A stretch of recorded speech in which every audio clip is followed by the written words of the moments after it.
The E-myth. You had a dream. You wanted freedom. You wanted to be your own boss. You were great at baking, or building, or designing.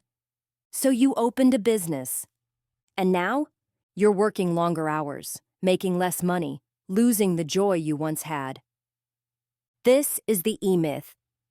Michael Gerber's The E-myth Revisited exposes the myth of the entrepreneur and shows you how to escape the trap you built.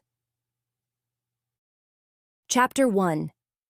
The Entrepreneurial Seizure. Most small businesses aren't started by entrepreneurs. They're started by technicians, people who are good at a skill. A great baker opens a bakery. A talented graphic designer starts an agency. A gifted yoga teacher opens a studio. But there's a catch. Being good at the technical work doesn't mean you're equipped to run a business. This is what Gerber calls an entrepreneurial seizure, that moment of excitement and delusion when a technician believes that passion and talent are enough to build a business. The dream soon becomes a nightmare. Instead of owning a business, the business owns you. You become overworked, overwhelmed, and underpaid. The work piles up, the bills keep coming, and the freedom you wanted feels further away than ever. Gerber's insight is profound. Most small business failure doesn't come from incompetence. It comes from burnout, from doing everything yourself, from never transitioning from technician to entrepreneur. This chapter is a wake-up call. If you're stuck in the daily grind, you're not running a business. You're stuck in a job you created for yourself. Chapter 2. The 3 Personalities. Every small business owner is made up of 3 conflicting personalities. The technician, the doer, loves getting the work done. The manager, the organizer, loves planning, structure, and control. The entrepreneur, the visionary, lives in the future and thrives on change. Most small business owners are 70% technician, 20% manager, and 10% entrepreneur. And that's the problem. The technician wants to work in the business. The entrepreneur wants to work on the business. The manager wants to make sure it doesn't all collapse. When your business is led by a technician, you focus on tasks, not strategy. You micromanage instead of delegating. You burn out doing what you could be outsourcing or automating. Gerber warns, this imbalance is why most businesses fail. To grow, you must shift identities. You must strengthen your inner entrepreneur. You must lead, not just labor. This chapter is a mirror. Ask yourself, which personality is running your business today, and which one should be? Chapter 3. Working on your business, not in it. This is Gerber's mantra, and it's a game changer. Most small business owners are buried in the day-to-day, answering emails, fixing mistakes, doing client work, chasing payments. That's working in your business. But real growth, real freedom, real scale, that comes from working on your business. Working on your business means stepping back and thinking strategically. It means designing systems so that your business can run, even when you're not there. Imagine building a machine. That's what your business should be. A machine that consistently produces value, profit, and customer satisfaction, without requiring your constant presence. Gerber emphasizes the need to replace yourself in as many roles as possible. You shouldn't be the salesperson, the service provider, the marketer, and the janitor. You should be the architect, the one designing how each role functions, who fills it, and how success is measured. Systemization turns chaos into clarity. Delegation turns overwhelm into freedom. So ask yourself, are you building a scalable business or just giving yourself another job? Chapter 4. The Turning Point, The franchise mindset. Even if you never plan to franchise, Gerber urges you to build your business as if you will. Why? Because a franchise demands systems. A franchise succeeds based on replicability, not individual brilliance. McDonald's doesn't win because it has the world's best chefs. It wins because it can produce the same Big Mac in Singapore, Sydney, or San Francisco.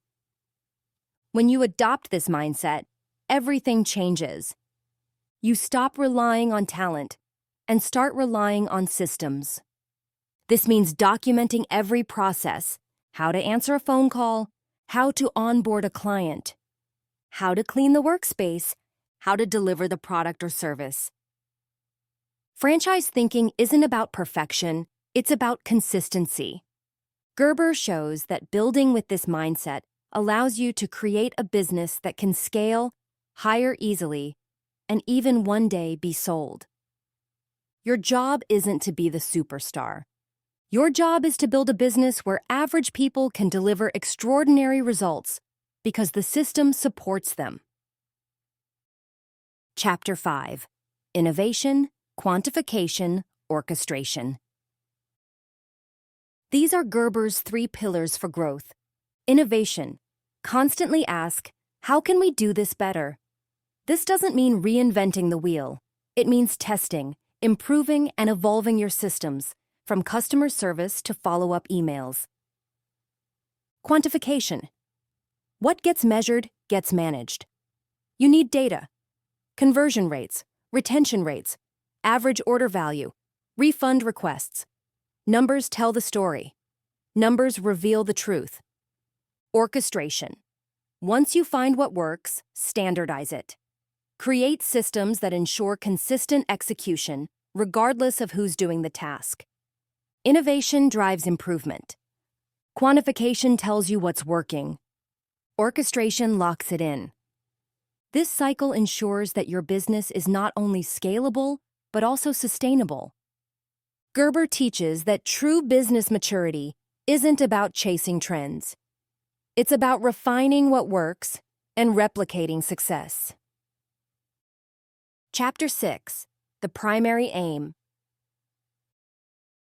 Most people start a business thinking it will set them free. But then, the business becomes the boss. Gerber flips the question. Instead of asking, "What should my business be?" ask, "What do I want my life to be?" Your primary aim is your personal vision. It's the reason you wake up in the morning. It's what success looks like, on your terms. Do you want to travel the world, spend more time with your kids, build wealth for retirement? Define your life goals first. Then build a business that helps you achieve them. Too many entrepreneurs sacrifice their life for their business. Gerber says, your business should be your servant, not your master. This chapter challenges you to create with intention. Because building a business without a life vision is like building a ladder without knowing what wall it's leaning against. Chapter 7: Your Strategic Objective. If your primary aim is your personal why, your strategic objective is your business what. This is where vision becomes strategy. Ask yourself, what kind of business are you building? Who are your customers? What problem are you solving? How will you deliver your product or service? What makes you different? Gerber emphasizes that clarity here leads to smarter decisions later. Your strategic objective also includes measurable goals, revenue targets, customer satisfaction scores, market share, team growth.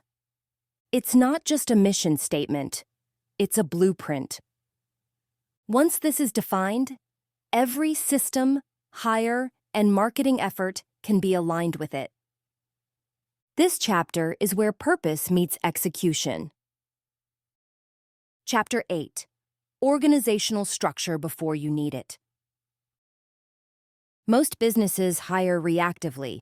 They throw people at problems. Gerber teaches the opposite.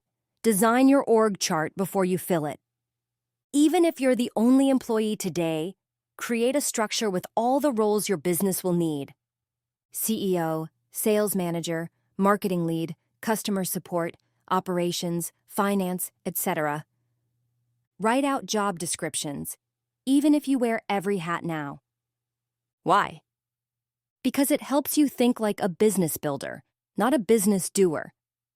And when you're ready to hire, you won't scramble. You'll know who you need, what success looks like, and how to train them.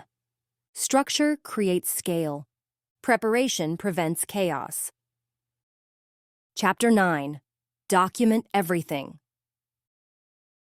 Gerber is obsessive about systems, and for good reason. He believes that every repeatable task should be documented in detail. That means how to greet a customer, how to handle complaints, how to clean the equipment, how to close a sale. Why? Because people don't fail, systems do. If you want consistent results, you need consistent processes. And the only way to ensure that is to write them down. This also makes training new hires easier. It frees you from micromanagement. It builds a brand known for reliability.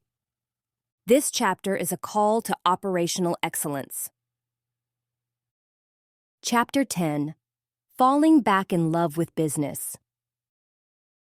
When your business runs on systems, when your people are empowered, when your time is focused on vision, not firefighting, you start to feel it again. Joy. You remember why you started. You fall back in love with the game. Gerber's final message is about renewal. The goal isn't just to grow a profitable company, it's to build something that allows you to live the life you want. When you shift from technician to entrepreneur, everything changes. You stop drowning in tasks. You start dreaming again. You stop reacting. You start creating. The E-Myth Revisited isn't about working harder. It's about working smarter. It's about designing a business that serves your life, not swallows it. So ask yourself, are you working in your business or on it? Are you reacting or building? Are you surviving or scaling? Design the system, train the team, build the dream. Because real entrepreneurs don't just do the work. They create the systems that make the work and the life they want possible. This was The E-Myth, revisited by Michael E. Gerber. Brought to you by Success Resources Books Insights. You don't need to become more.